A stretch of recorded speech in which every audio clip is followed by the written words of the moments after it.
While on a flight, a 7-year-old boy caught the eye of a watchful stewardess when he made a peculiar hand gesture. Worried, she quietly called for help. As the plane touched down, airport security hurried to the scene, and then something unexpected occurred. "What's going on?" Betty's coworker asked her, gasped. "Oh, you surprised me," she said with a smile. "It's nothing. I just got a bit lost in thought for a moment. It's time to serve drinks. Are you joining?" her coworker asked. Betty agreed and followed her to the galley. She suggested serving drinks in aisle 2, where the boy was sitting. Unfortunately, 2 other colleagues were already serving there, so Betty could only watch from afar. She observed how the woman next to the boy handled things. She ordered a glass of wine for herself and an apple juice for the boy, indicating they were together. But Betty still felt something was off. The boy seemed scared and unsure. Betty knew she had to help, but discreetly, considering they were on a long flight. She decided to go to the boy as soon as she finished handing out drinks. She made up an excuse in advance just in case her colleagues would start asking questions. She had to wait until the woman would go to the bathroom again so that she could speak with the boy in private. After an hour of waiting, it was finally time. As soon as the woman stepped into the bathroom, Betty sprang into action. She took a deep breath and walked toward the boy as if nothing was wrong. The closer she got, the more she noticed that the boy was making the strange hand gestures. It seemed like he was trying to indicate something with the gestures, but Betty couldn't place what exactly. As soon as the boy saw her, his eyes widened in shock, and he quickly looked out the window again. "Hi there," Betty began. "I have a nice coloring book for you if you'd like." But the boy gave no kick. He didn't even look at Betty. Knowing she didn't have much time, Betty looked at the lavatory. She placed the coloring book on the tray in front of the boy and placed the pencils on top. "I'm in the back if you need any help with anything," she said. She watched as the woman got back to her seat and instantly noticed the coloring books. Betty sighed. Her plan had failed. She had hoped to win over the boy's trust with the gift she brought, but the boy didn't even acknowledge her. Betty knew she couldn't do this on her own. "What's going on, Betty?" a colleague suddenly asked. It was as if she had read Betty's mind. "You seem a bit distracted." Betty sighed. "I need to tell you something," Betty told Joanne, her colleague. Everything she told her about the strange signs, how he only does it when the woman is away, how scared and confused he looks. After Betty was done, Joanne sighed. "This all sounds very strange to me. Why don't you just ask the woman herself?" Betty looked at the ground. She actually hadn't even thought about that. Her mind had instantly jumped into detective mode, probably because of all the movies she watched during her breaks. But the woman would, of course, deny anything is wrong, Joanne, she eventually said. Joanne slowly began to nod. "Yeah, you're probably right." Suddenly the boy began to scream. Betty and Joanne quickly rushed over and saw how the boy was trying to get out of the grasp of the woman. "Let him go," Betty yelled. The mother looked back at Betty with wide eyes. "He's fine, just a little scared of the noise coming from the engine," the woman said, trying to calm down the situation. But something in Betty didn't believe a single word the woman said. She quickly walked back to the galley and discreetly dialed the emergency number of the airport they were headed to. She told them to be ready to board the plane as soon as they'd land. There was no way she would let that woman get off the plane with the boy. With the journey nearing its end, Betty prepped the cabin for landing with an added sense of urgency.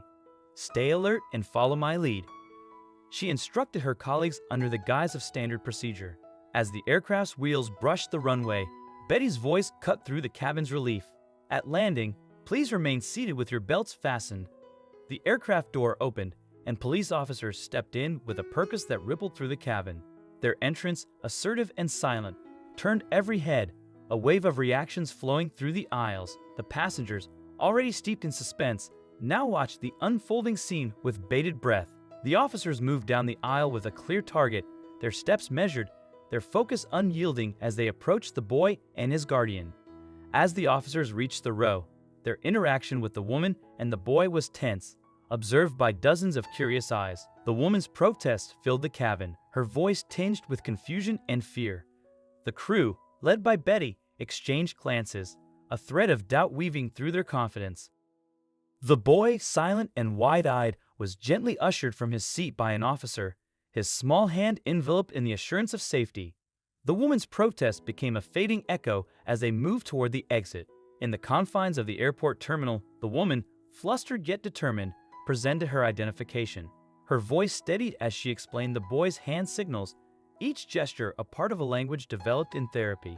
The police officers scrutinized the documents, their expression shifting from suspicion to consideration. The ID confirmed her relationship with the boy, adding a layer of complexity to the unfolding narrative. As the woman spoke, her narrative began to reshape the officer's understanding. She wasn't the boy's mother but his aunt, and the distress signals Betty observed were, in fact, therapeutic exercises. The revelation was a twist in the tale that had gripped the entire flight crew. The aunt detailed the boy's fear of flying, lying, and anxiety that gripped him tightly during the flight. He uses these hand gestures to self-soothe, she explained, demonstrating the motions. The officers listened, the pieces of the puzzle fitting together to reveal a story not of danger, but of a child's struggle with fear. The boy, now calmer, spoke in soft tones, corroborating his aunt's explanation.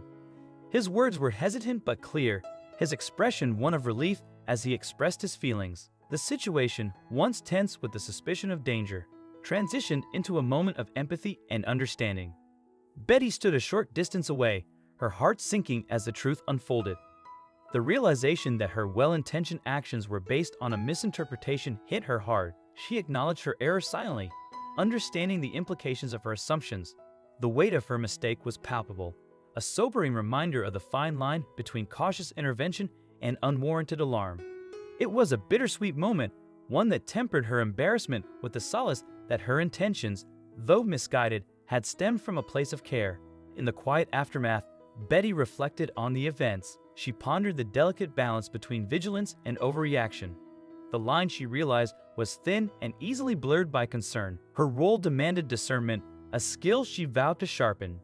Betty felt the weight of her responsibility heavily. Her desire to protect had inadvertently led to a dramatic situation. In the quiet of the emptying cabin, Betty took a moment to absorb the lessons of the day. She committed to balancing her innate concern with a clearer perspective, understanding that her actions, no matter how well-intentioned, had consequences.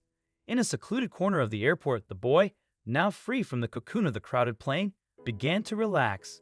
His aunt, a figure of comfort, wrapped him in a gentle embrace, whispering words of reassurance. The tension that had once knotted his features eased, replaced by the faint traces of a relieved smile. In the quiet of the moment, the tension from the flight began to ease away.